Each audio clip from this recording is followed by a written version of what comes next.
Law conservation of linear momentum. इसका statement है कि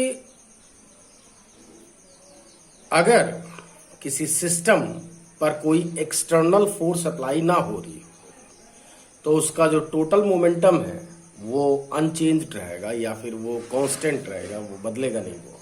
ठीक है। In absence of any external force the total momentum of a system remains unchanged. अगर आप इसको प्रूव करना चाह रहे हैं तो बहुत ही सिंपल सा प्रूफ है। जो फोर्स की डेफिनेशन है, मान लीजिए किसी भी बॉडी के ऊपर अगर आप एक्सटर्नल फोर्स अप्लाई कर रहे हो तो वो होगा change in momentum with respect to time. जैसा कि मैंने बताया था, ये फोर्स की ये एग्जैक्ट डेफिनेशन यही है। ठीक है। तो in absence of an external force, अगर एक्सटर्नल फोर्स अप्लाई ना हो रही हो तो इसका मतलब ये हो गया, अगर एक्सटर्नल फोर्स कितनी है, इफ एक्सटर्नल फोर्स कितनी हो, 0 हो, तो इसका मतलब ये हो गया कि जो dp ओवर dt है वो 0 होगा। और ये बात तो आप सब बहुत अच्छी तरह से जानते हैं, किसी भी चीज का डिफरेंशियल 0 तभी आएगा जब ये चीज कांस्टेंट हो आपकी, राइट ना। तो यही किसी कांस्टेंट का ही डिफरेंशियल 0 होता है। तो इसका मतलब हो गया कि जो इसका जो मोमेंटम है वो क्या है, वो कांस्टेंट। बात समझ में आ गई। यानी आप ऐसे भी कह सकते हो that P1 vector P1 plus vector P2 plus vector P3 and so on, जो भी है, इज इक्वल टू कांस्टेंट होना चाहिए। बात समझ में आ गई। जब आप एग्जाम्पल इसके लोगे तो आपको अपने आप पता चल जाएगा। मैं इसलिए एक लाइन यहां पे लास्ट में लिख दे रहा हूं अपने आप ही कि टोटल मोमेंटम बिफोर इवेंट, यानी कि घटना से पहले जो टोटल मोमेंटम था वही घटना के बाद भी रहेगा, क्योंकि कंजर्व है ना, तो जितना पहले था उतना बाद भी रहेगा, है ना।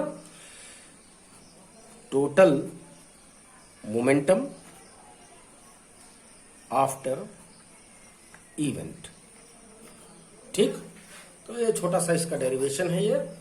हालांकि किताबों में बड़ा कॉम्प्लिकेटेड तरीके से दिया रहता है, लेकिन इतना भी ज्यादा कॉम्प्लिकेटेड करने की जरूरत नहीं है। ये स्टेटमेंट हो गया, ये प्रूफ हो गया इसका, इसी पे ही आपकी फुल मार्किंग हो जाएगी। ठीक है।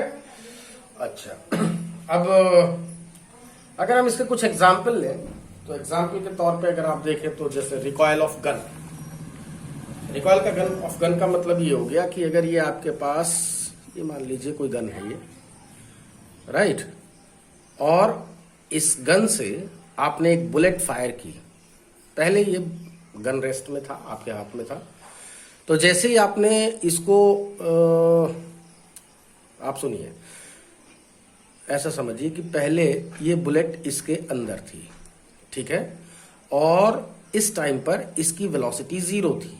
अब टोटल जो मास था वो मान लीजिए कैपिटल M है, ठीक है, और पहले जो इसका मोमेंटम था वो कितना था, वो 0 था वो। तो नेट मोमेंटम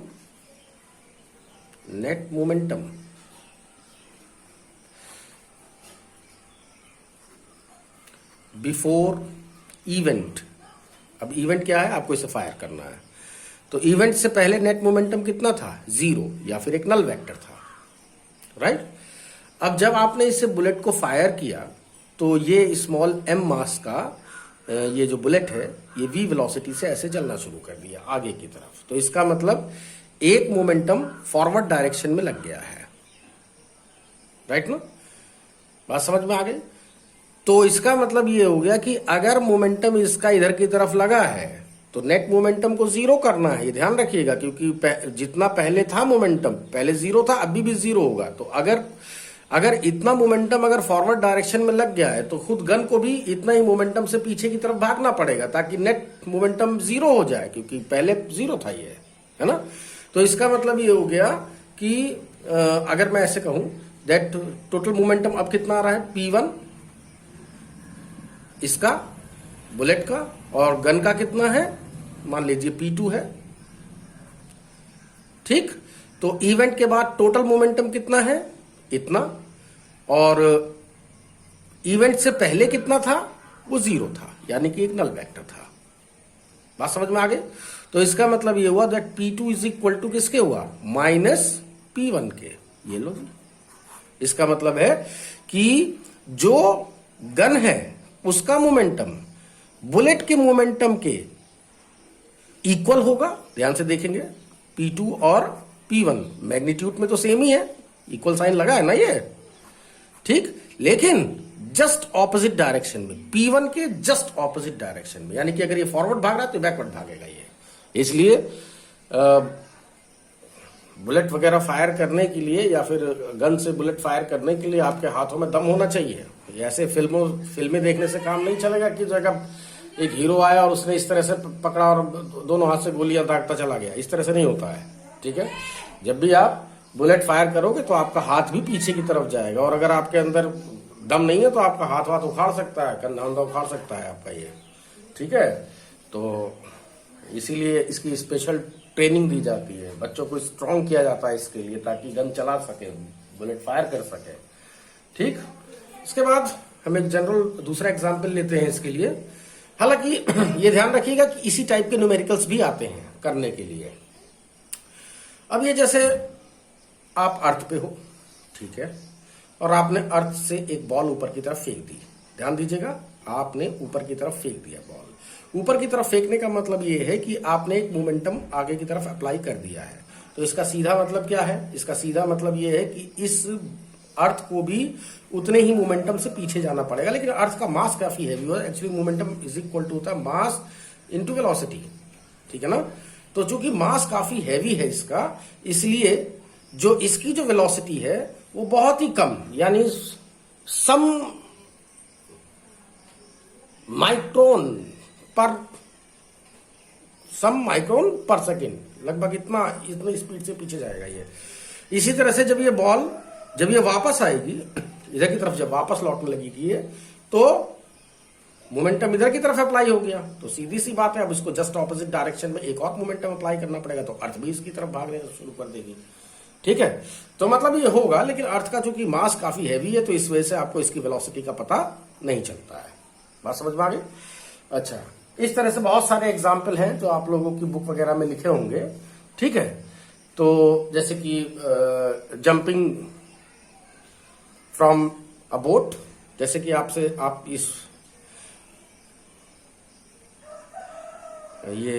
इसमें बैठे हुए हो, इस बोट में बैठे हो, और क्या करा आपने,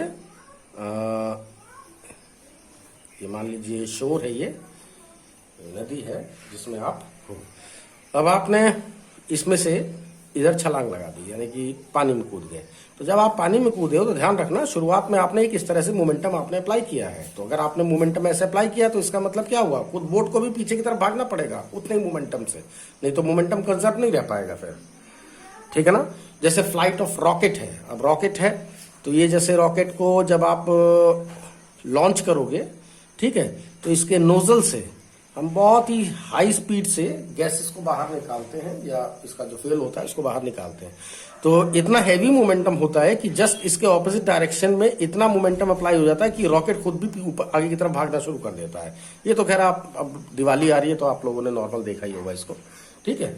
तो इसी तरह से बहुत सारे एग्जाम्पल हैं आपके सामने, जैसे कि एक्सप्लोजन ऑफ बॉम्ब की अगर मैं बात करूं, ये मान लीजिए कोई बॉम्ब है, ये सिर्फ रखा हुआ है, इसकी वेलोसिटी 0 है। ध्यान रखिएगा, इसकी वेलोसिटी क्या है, 0। मान लीजिए ब्लास्ट होने के बाद इसके 3 फ्रेगमेंट, एक का मोमेंटम इधर है और एक इसके परपेंडिकुलर है, तो तीसरा कहां होगा, बताइए। तीसरा होगा कहीं ना कहीं होगा, पता नहीं कहां है, अब होगा जहां होगा। लेकिन इतना है कि 3 फ्रेगमेंट अगर टूटे हैं इसके, तो एक फ्रेगमेंट इधर भागा, एक फ्रेगमेंट इधर भागा, एक और कहीं भागा है, ठीक है। लेकिन ये पक्का है कि पहले जो मोमेंटम था, जो टोटल मोमेंटम है कितना है, P1 plus P2 plus P3, इतना है टोटल मोमेंटम इस टाइम पे। और जब ये एक्सप्लोजन नहीं हुआ था तब कितना था, ध्यान रखिएगा, कोई एक्सटर्नल फोर्स अप्लाई नहीं किया गया। जितने भी मैंने फोर्सेस जो जितने भी आपको एग्जांपल दिए हैं उन सभी में कोई एक्सटर्नल फोर्स अप्लाई नहीं किया। जैसे ये बुलेट को फायर किया तो ये किसी एक्सटर्नल फोर्स से फायर नहीं किया गया, ये जो भी फायर हुआ है अपनी इंटरनल फोर्सेस की वजह से फायर हुआ था ये, ठीक है। तो किसी भी केस में हमने कोई भी एक्सटर्नल फोर्स अप्लाई नहीं कर रखा है, तो यहां पर भी नहीं कर रखा है। पहले जो ये मतलब बॉम्ब था या फिर जिसको एक्सप्लोजिव बोलते हो आप, तो इसके मान लीजिए ये 3 फ्रेगमेंट, इसके P1 इधर गया, P2 इधर गया, ये 90 डिग्री के एंगल पे है ये। तो टोटल मोमेंटम अब कितना है, P1 plus P2 plus P3। पहले कितना था, पहले 0 था, पहले इसके पास कोई वेलोसिटी नहीं थी, यानी कि ब्लास्ट होने से पहले। तो पहले कितना था, नल वेक्टर था, तो जितना पहले था उतना ही अब भी होना चाहिए, राइट ना। अब आप P3 निकालना चाह रहे हो तो P3 ये रहा आपका, P3 इज इक्वल टू होगा माइनस P1 प्लस P2, यानी P1 और P2 का जो रिजल्टेंट है ये है ना रिजल्टेंट, ये है रिजल्टेंट P1 प्लस P2। इसके जस्ट ऑपोजिट डायरेक्शन में नेगेटिव साइन दिख रहा है ना, इसके जस्ट ऑपोजिट डायरेक्शन में ये आपका P3 है आपका, यानी कि जो बॉम्ब जो तीसरा जो फ्रेगमेंट जाएगा वो इन दोनों के रिजल्टेंट के जस्ट ऑपोजिट डायरेक्शन में इधर की तरफ जाएगा। बात समझ में आ गई। तो इस तरह से आपके पास कई सारे एग्जाम्पल्स इसके आने वाले हैं और अभी आप लोग इसको सॉल्व करेंगे। अभी मैं न्यूमेरिकल कुछ करा दूं आपको। मास 100 kg, ये हमारे पास एक गन है और ये जो गन है इस गन का मास दे रखा है, कितना दे रखा है वो 100 kg दे रखा है। और एक इसमें से एक बुलेट या कोई शेल आपने फायर किया है और ये जो फायर किया आपने ये आपका बुलेट हो गया। इसका जो मास है वो 0.02 kg है और ये जो शेल है वो 80 मीटर पर सेकंड की स्पीड से ये जा रहा है, मतलब इसको आपने फायर किया है। तो ये कह रहे हैं कि find the recoil speed of the gun, gun किस स्पीड से पीछे की तरफ जाएगा। तो हम इसके बारे में अभी भी एग्जाम्पल में भी बता चुके हैं, लेकिन चलो कोई बात नहीं है, मैं पहले की बात बता। तो इवेंट से पहले, बिफोर इवेंट, जो नेट मोमेंटम है या टोटल मोमेंटम है वो कितना है, वो 0 है। और इवेंट के बाद कितना है, मान लीजिए इसका P1 है, ठीक है ना, और इसका कितना है, इसका P2 है, पता नहीं अब इसकी तो डायरेक्शन में एग्जैक्टली पता है, इसकी नहीं पता है, राइट ना। तो नेट मोमेंटम कितना हो जाएगा, इसका P1 और प्लस इसका P2। मैं लिख दे रहा हूं, कहीं P2 लिख दिया मैंने ये अभी, लेकिन डायरेक्शन नहीं बताई है इसकी, ठीक है। तो कंजर्वेशन ऑफ लीनियर मोमेंटम क्या कहता है कि जितना इवेंट से पहले मोमेंटम था उतना ही बाद में भी होगा इवेंट के, ठीक है। तो by law conservation of linear momentum कितना होगा वो, कि इवेंट से बाद कितना मोमेंटम था टोटल और इवेंट से पहले कितना था टोटल मोमेंटम, ठीक है ना। ये P1 प्लस P2 था, पहले कितना था, एक नल वेक्टर था, पहले कुछ भी नहीं था, पहले खाली के रेस्ट में था ये। तो बताएंगे P2 इज इक्वल टू किसके आ रहा है, P2 इज इक्वल टू आ रहा है माइनस P1 का। ये बात हमेशा ध्यान रखिएगा कि सिर्फ अगर पार्ट अगर हो रहे हैं किसी भी सिस्टम के, अगर 2 टुकड़े हो रहे हैं तो एक टुकड़ा जिस डायरेक्शन में भाग रहा है दूसरा टुकड़ा उसके जस्ट ऑपोजिट डायरेक्शन में भागेगा ही भागेगा। इसमें ज्यादा आप लोगों को दिमाग बार बार खर्च करने की जरूरत नहीं कि वो इधर भागा या इधर भागा या ऐसे भाग रहा है वैसे भाग रहा है, ऐसे नहीं, कुछ नहीं, ठीक है। हमेशा जस्ट उसके ऑपोजिट डायरेक्शन में भागेगा। हाँ, अगर फ्रेगमेंट 2 से ज्यादा है तो अलग बात है, तो फिर हमें सोचना पड़ेगा कि क्या करना है। तो यहां से दिख रहा है आपको कि जो गन का जो मोमेंटम है P2 वो P1 के इक्वल है, ध्यान से देखें, इक्वल साइन लगा हुआ है और उसके जस्ट ऑपोजिट डायरेक्शन में है, जस्ट इसके ऑपोजिट डायरेक्शन, यानी कि इसका मोमेंटम अगर इधर है तो इसका मोमेंटम इधर की तरफ है। बात समझ में आ गई। तो इसका मतलब ये हुआ कि मैग्नीट्यूड में तो दोनों सेम है ही है ना, जितनी वैल्यू इसकी है उतनी ही वैल्यू इसकी भी है। तो इसका मतलब ये हो गया P2 का जो मैग्नीट्यूड है वो माइनस P1 के मैग्नीट्यूड के इक्वल है। तो P2 का मैग्नीट्यूड कितना होगा? इसका मास इंटू इसकी वेलोसिटी, इसका मास इंटू इसकी कैपिटल वेलोसिटी या स्मॉल जो भी है, ठीक, इज इक्वल टू होगा इसका मास, ये कैपिटल बी ले लो आप, इसको ये कैपिटल बी लिख दे रहा हूं मैं, ठीक है, इंटू इसका मास इंटू इसकी वेलोसिटी, स्मॉल वी ले लीजिए। तो बताएं v इज इक्वल टू किसके आएगा? Small m upon capital M into v। तो वैल्यूज पुट करिए, 0.02 डिवाइडेड बाय 200 इंटू 80, राइट। इसको सॉल्व कर लीजिए और सॉल्व होने के बाद जो आपका आंसर आएगा वो आ गया आपका 0.016 मीटर पर सेकेंड, यानी कि इतनी स्पीड से ये गन पीछे की तरफ भागेगी, ठीक है। सेकेंड एग्जाम्पल लेंगे अब आप।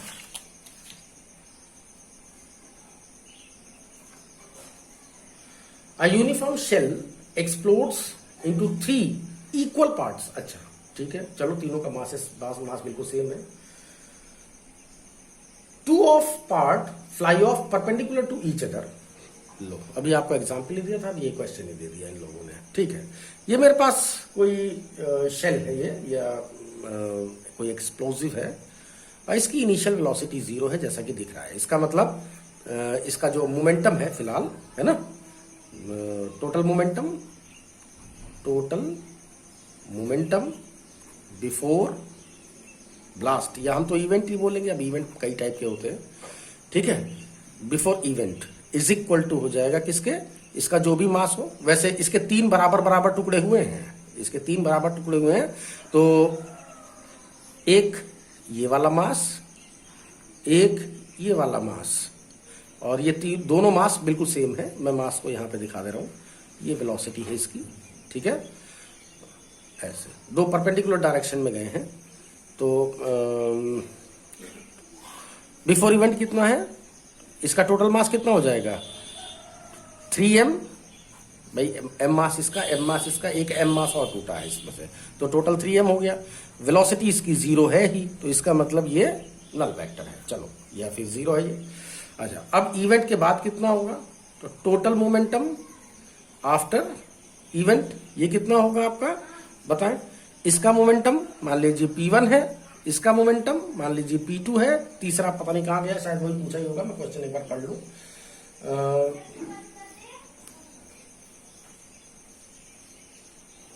2 of part fly off perpendicular to each other with velocities, इसकी जो वेलोसिटी है वो है 9 मीटर पर सेकेंड और इसका है 12 मीटर पर सेकेंड, ठीक है। तो find the velocity of the third part. तो थर्ड पार्ट पहले देखना पड़ेगा किधर जाके की तरफ रहा है, तभी हम उसकी वैल्यू वगैरह निकाल पाएंगे।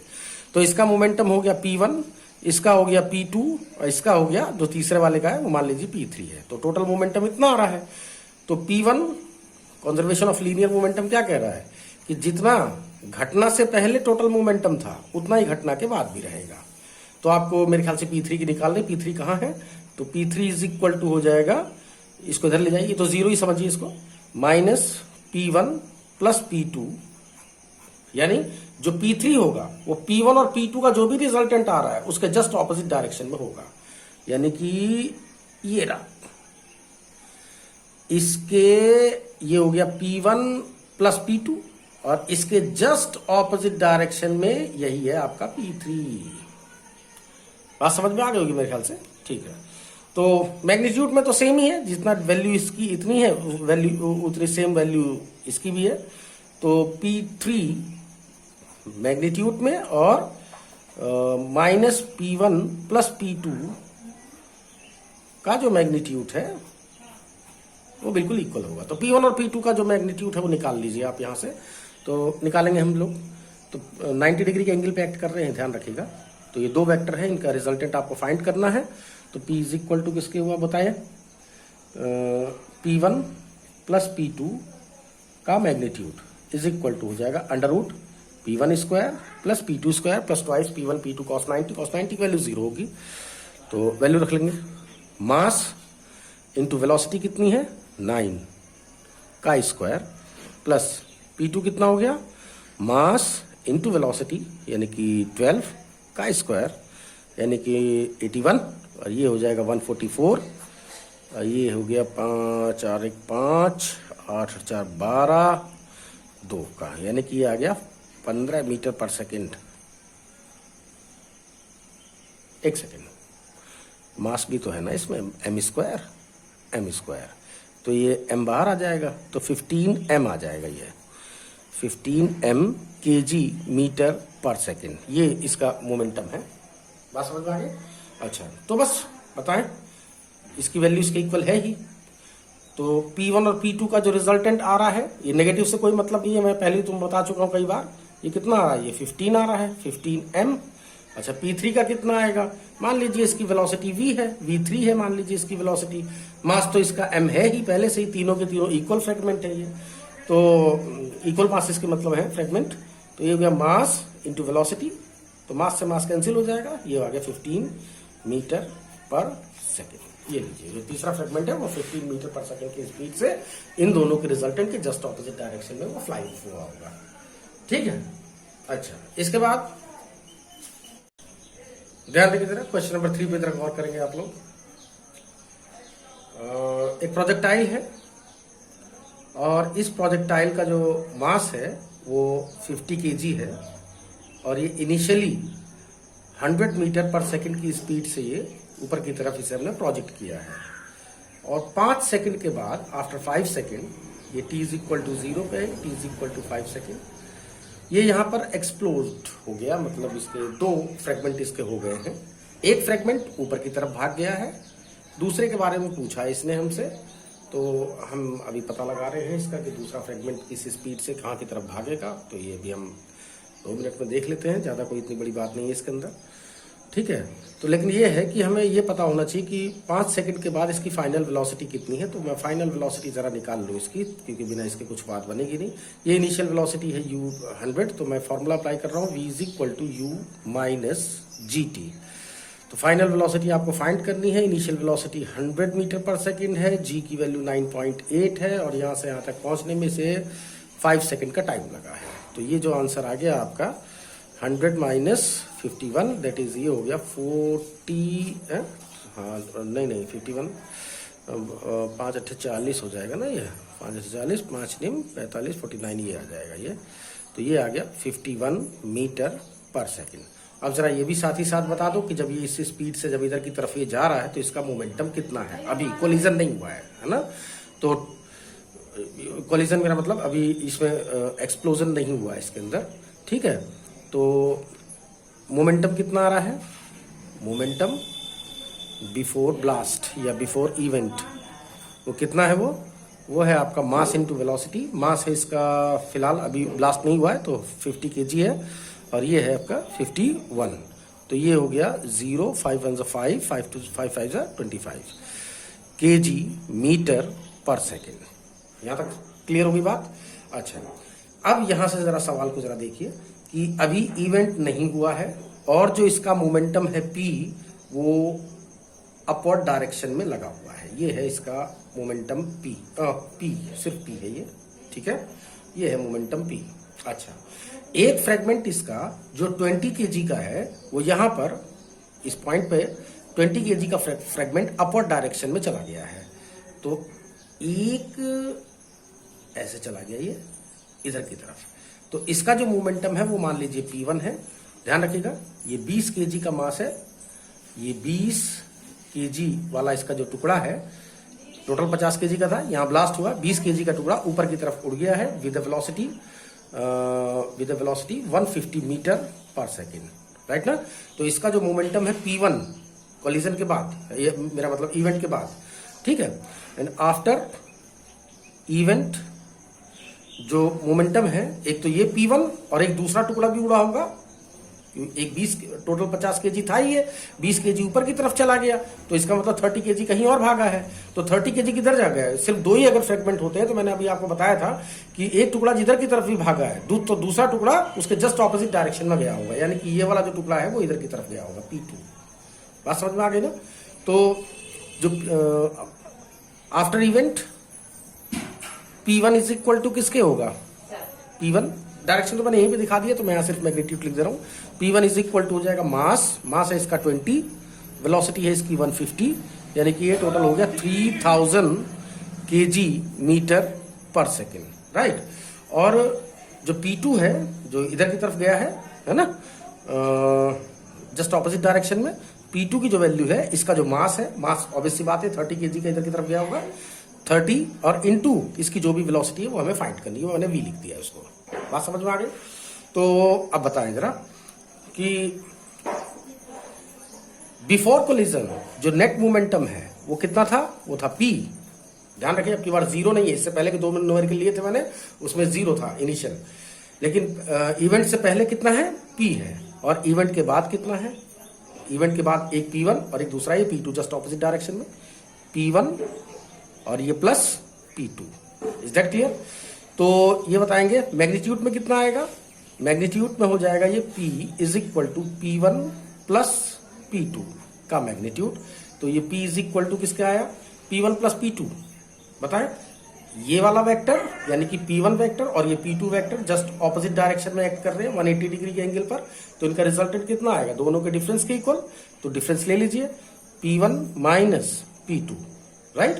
Then P2 is equal to किसके हो गया? अब आपको P2 की वैल्यू फाइंड करनी है। Then P2 is equal to हो गया P1 माइनस P।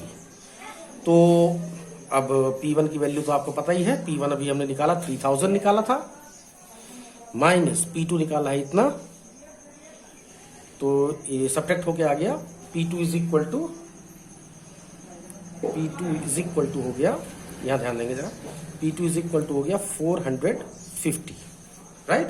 तो P2 की अगर वैल्यू अगर 450 आ रही है तो P2 इज इक्वल टू है किसके? इसका मास इंटू इसकी वेलोसिटी। इसका मास कितना है? 30, और वेलोसिटी कितनी है? वेलोसिटी कितनी है इसकी? मान लीजिए वो नीचे की तरफ v वेलोसिटी से गया है, तो मास इंटू वेलोसिटी यानी कि 450, राइट। तो v इज इक्वल टू किसके आया? 450 डिवाइडेड बाय 30, ये कैंसिल हो जाएगा। 15 मीटर पर सेकेंड की स्पीड से डाउनवर्ड नीचे की तरफ ही भागेगा ये। बात समझ में आ गई? ध्यान देंगे, क्वेश्चन नंबर 4 की हम बात कर रहे हैं। ये हमारे पास दो स्फेयर्स हैं ये, और एक का मास है m1, दूसरे का मास है m2, वैल्यूज लिखी हुई है यहाँ पर, और ये v1 और v2 वेलोसिटी से इस तरह से एक दूसरे के परपेंडिकुलरली ऐसे मतलब चल रहे हैं, ऐसे परपेंडिकुलर, ये ऐसे चल रहा है, ये ऐसे चल रहा है।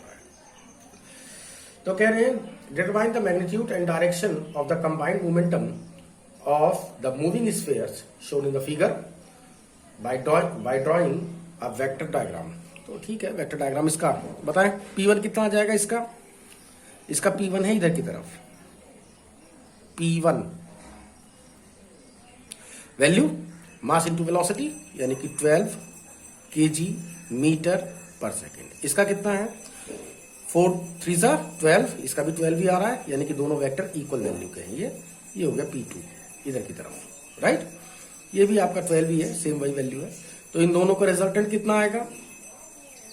यही आएगा ना, P1 प्लस P2, यही आएगा। और इसका जो मैग्नीट्यूड है P1 प्लस P2 का magnitude under root 12 square plus 12 square is equal to हो जाएगा 144 प्लस 144, दैट इज ये हो गया 12 अंडर रूट 2, या फिर ये अप्रोक्सीमेट 17 ले लीजिए मीटर, kg मीटर पर सेकेंड, ठीक है।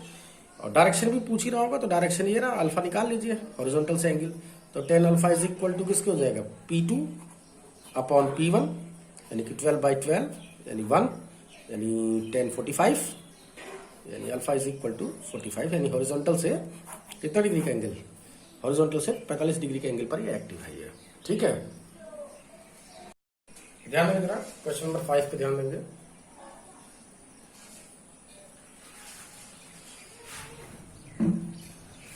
Two velocities of the two bodies of masses 5 kg and 10 kg moving in positive x direction, ये ध्यान दीजिएगा, ये positive x direction, positive y direction है, ऐसे चल रही है ये, ठीक है। विद द स्पीड, इसकी स्पीड है आपकी 4 मीटर पर सेकेंड और इसकी स्पीड है 2 मीटर पर second respectively, and they collide, ये यहां पे कहीं टकरा गए दोनों, ये और ये दोनों यहां पे टकरा गए, और टकराने के बाद दे स्टिक टुगेदर, यानी कि ये चिपक गए हैं दोनों, what is the final velocity. अब इसकी फाइनल वेलोसिटी क्या होगी तो जरा बताएं। इसका मोमेंटम ध्यान दो, मास इंटू वेलोसिटी, इसका मोमेंटम इधर की तरफ, इसका मोमेंटम इधर की तरफ है ना, तो P1 इज इक्वल टू हो जाएगा मास इंटू वेलोसिटी। मास हो गया 5, वेलोसिटी मैं 4I लिख दे रहा हूं क्योंकि अलोंग एक्स एक्सिस है तो 4I लिख दे रहा हूं मैं। तो ये हो गया 20I kg मीटर पर सेकेंड। इसका कितना है, इसका इधर की तरफ होगा, वो होगा आपका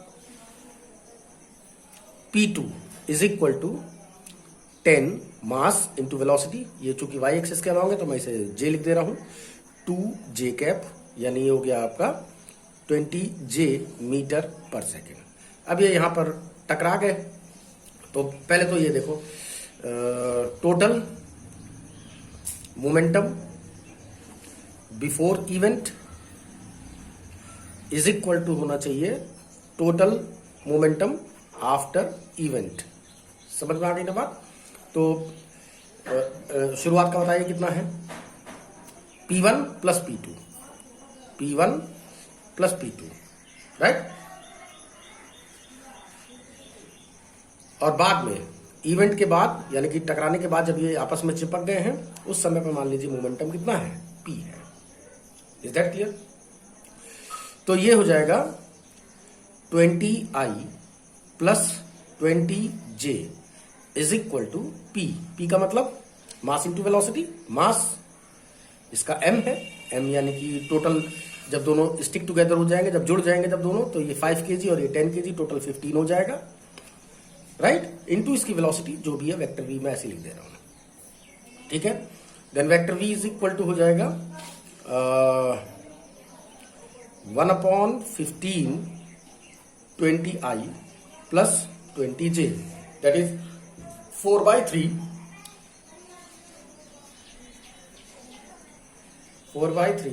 I cap plus 4/3 J cap. ये वेलोसिटी आ गई इसकी, राइट। तो इसका जो मैग्नीट्यूड है वो होगा अंडर रूट 4/3 का स्क्वायर प्लस 4/3 का स्क्वायर। इसको सॉल्व कर लीजिए, 4/3 इंटू अंडर रूट 2 की वैल्यू रखेंगे 1.414 और ये सॉल्व होके लगभग आ जाना चाहिए आपका 1.88 मीटर पर second. Is that clear. Direction अगर आपको निकालनी है तो डायरेक्शन भी आपको यहीं से पता लग रही है। तो tan alpha is equal to J का कोफिशिएंट अपॉन I का coefficient, that is 4/3 upon 4/3 that is 1। तो alpha is equal to 45 degree आ गया, ठीक है। आप दूसरे तरीके से, जैसे अभी मैं इससे पहले क्वेश्चन कराया है मैंने, उस तरह से भी आप इसको कर सकते हो, कोई ऐसी बात नहीं है। रूल्स वही रहते हैं, बस यहाँ पर मैंने IJK टर्म में इसको लिख दिया है, ठीक है। वैसे हाँ, ये बात है कि आप अपना आंसर यहां पर भी अगर छोड़ देते हो तब भी आपकी फुल मार्किंग आपको मिलेगी। हाँ, अगर पेपर अगर ऑब्जेक्टिव है तो अलग बात है कि भाई आपको आंसर इस फॉर्म में देना है या इस फॉर्म में देना है, तब तो उसी के हिसाब से आपको टिक करना है। अगर सब्जेक्टिव पेपर है यहाँ पर भी छोड़ दो, कोई दिक्कत नहीं है, फुल मार्क्स मिलेंगे उसके भी।